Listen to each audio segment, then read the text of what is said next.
एक दिन हम पूजा करते हैं घर में, एक दो दिन पूजा रखते हैं तो इतना लगता है कि बहुत काम है, सात्विक भोजन खाना है, आचरण अच्छे आचरण में रहना है। क्या क्या इसमें आपको तकलीफें आती हैं या एकदम महादेव की कृपा है आप? इसका भी टेस्ट लिया हमने। हमको लगा कि पता नहीं महादेव ने ये संकेत तो कर दिया, लेकिन उन्होंने वाकई में चुना भी है, वास्तव में चुना भी है हमें, या इस योग्य समझा भी है या नहीं, इसका भी एक प्रयोग करके देख लेते हैं।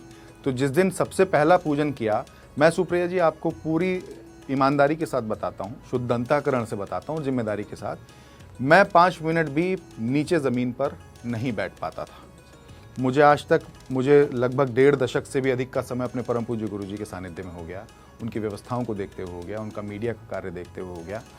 मुझे आज तक गुरु जी ने भी मेरे कभी नहीं कहा कि तुम नीचे बैठो, क्योंकि उनको भी इस बात का एहसास रहा कि मुझे नीचे बैठने से तकलीफ होती थी। मैं अपने घर के सत्यनारायण भगवान के पूजन में भी कभी 5 मिनट से अधिक नहीं बैठ पाता था। हमेशा अपनी माँ को कह देता था, पंडित जी को कहिएगा कि मुझसे नीचे नहीं बैठा जाएगा।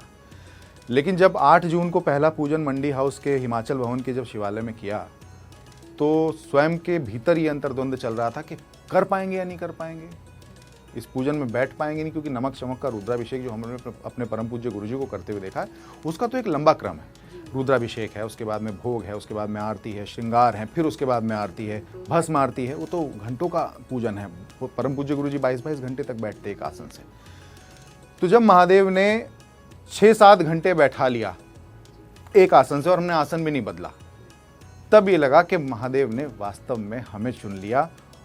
और ये हम अपने मन को मजबूत करे बगैर या अपने मन में दृढ़ निश्चय लिए बगैर नहीं कर सकते थे। उनके आदेश या उनकी आज्ञा के बिना नहीं कर सकते थे। मैं कुछ नहीं होता, मैं तो एक मिट्टी मात्र हूँ।